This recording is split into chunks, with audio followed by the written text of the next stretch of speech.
Hello kids, this is Mr. Whisler with your video lesson of the day, and today we will be talking about the Battle of Gettysburg and the Gettysburg Address. We have several vocab words, our first one being score. A score is a group or set of 20, 7 years ago. Our second word is conceive, which is to form a notion or to form an idea, conceive of an idea. Think. Third word is dedicate, being devoted to a purpose, making sure it gets done, giving it everything you have. Fourth word is consecrate, which means to make or declare sacred, like a graveyards are sacred place for the dead.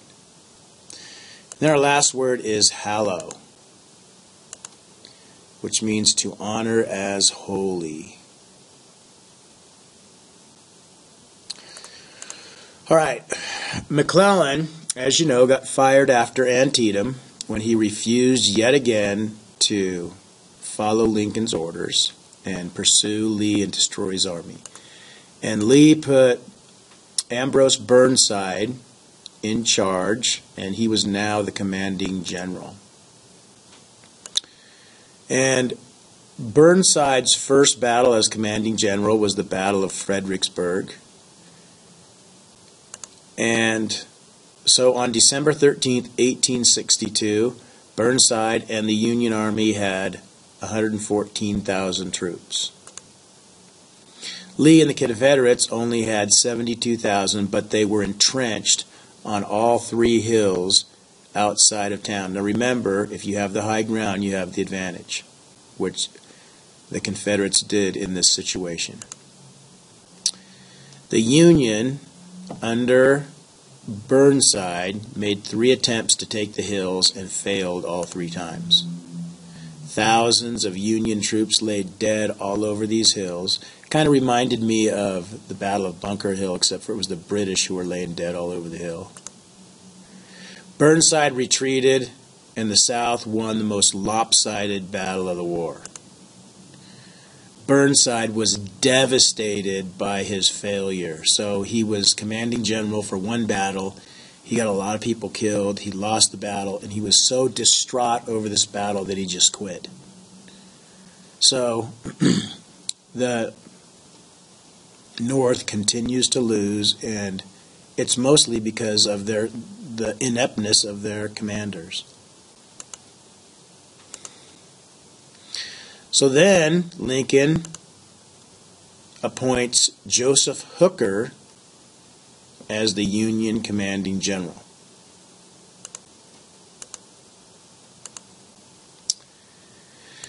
So Hooker rebuilds the army. This time he builds it up to 133,000, and Lee's army was less than half of that, and they only had 60,000.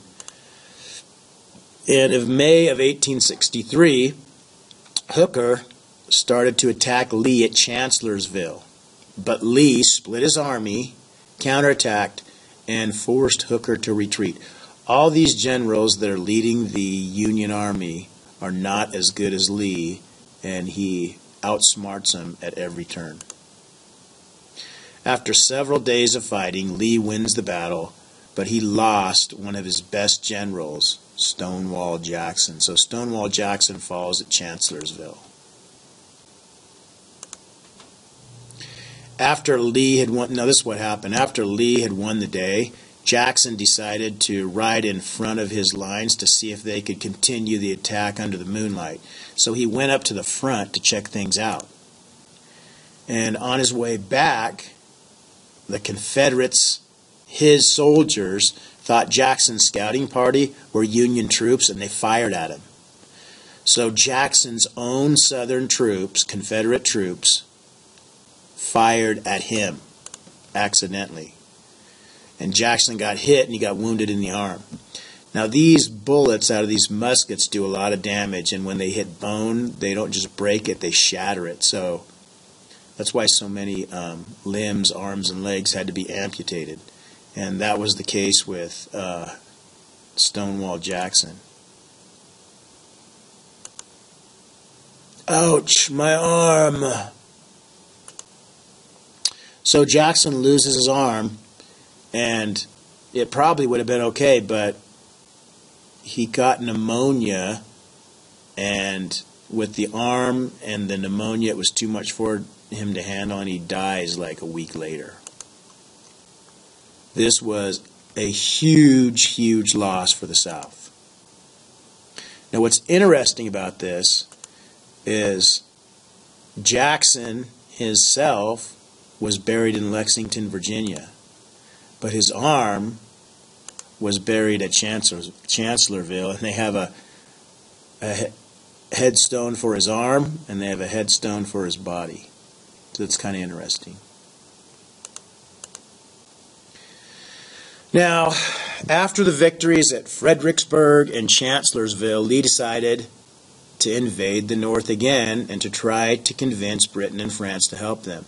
Now, this didn't work out too good for him last time. If you remember, it was the Battle of Antietam when he tried to go on the offensive again, and he lost that battle. So that should be a little bit of foreshadowing for what's going to happen here. So on June of 1863, Lee, with his army of 75,000, moved north. Hooker wanted to advance against Richmond and try to take this Confederate capital, but Lincoln wanted him to attack Lee. So when Hooker refused, he fired him and put George Meade in charge of the army. Lincoln was not messing around anymore. If these generals did not listen to him, then he was going to fire him and get somebody in there that would. So he hires George Meade. Now so they had McClellan, who lost a bunch of battles. They had Hooker, who lost a battle, and then they have George Meade, and they'll see what he can do. Now, Meade's mission was to find and fight Lee's army and protect Washington and Baltimore from attack.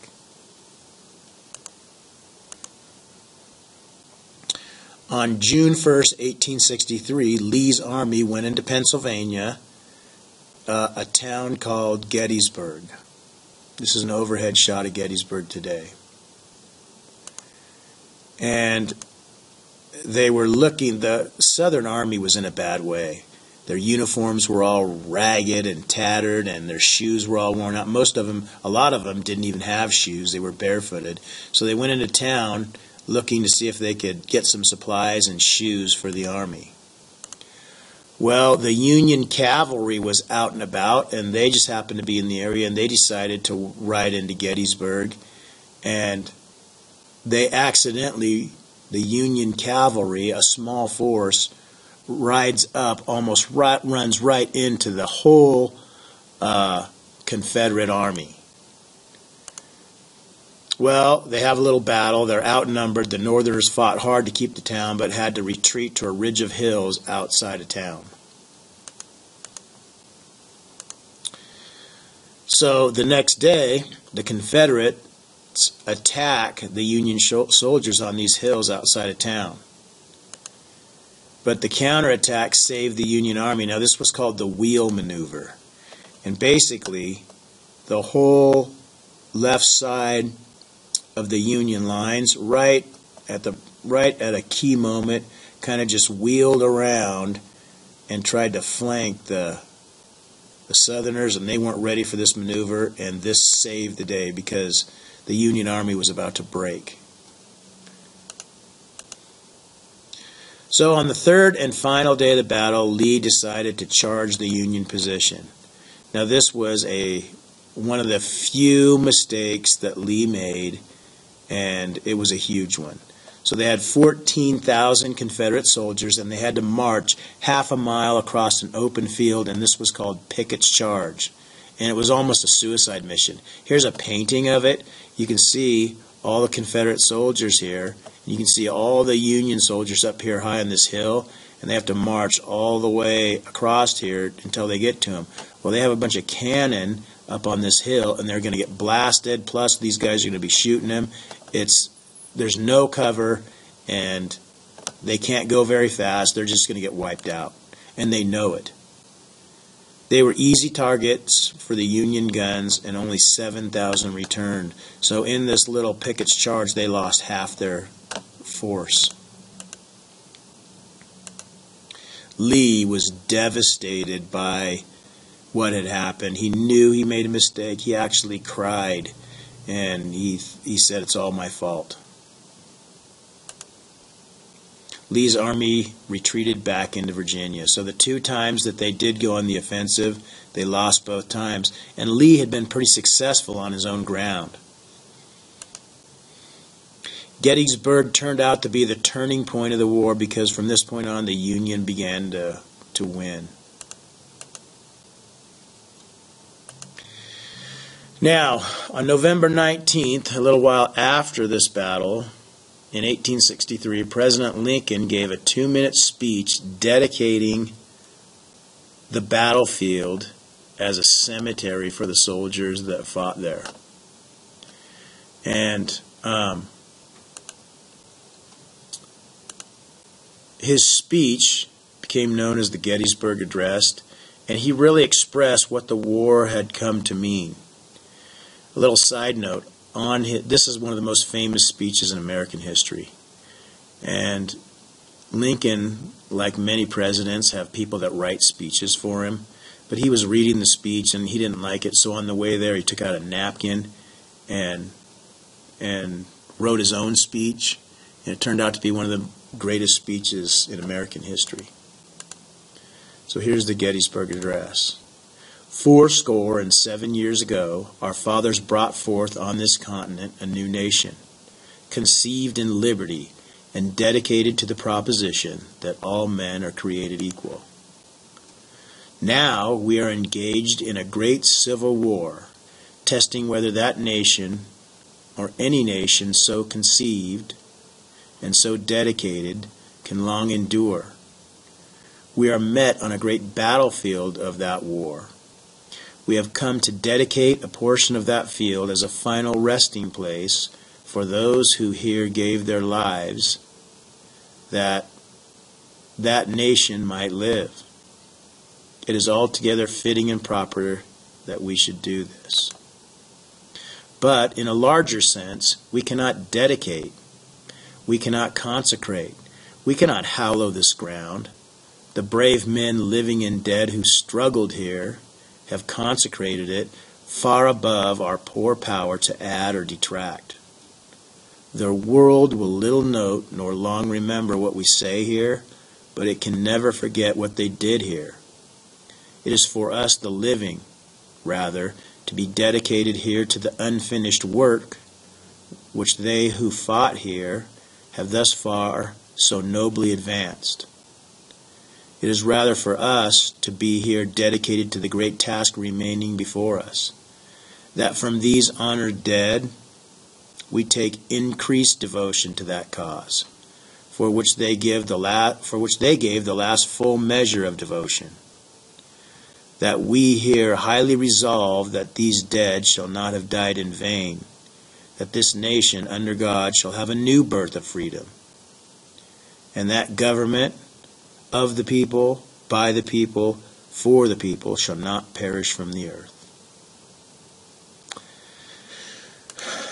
So, here is the notebook. I'm going to give you guys a copy of the Gettysburg Address. I want you to answer these questions, but what I really want you to do is I want you to read these paragraph by paragraph, and I want you to translate the Gettysburg Address in your own words. I want you to explain it. I want you to write it in a way that it's understandable. Up here, you're going to draw a picture of Lincoln giving the Gettysburg Address, and on your Google Drive, you're going to write this up, and then you're going to cut it out and paste it here. Thanks, kids. That's your lesson for the day, and hope you enjoyed it.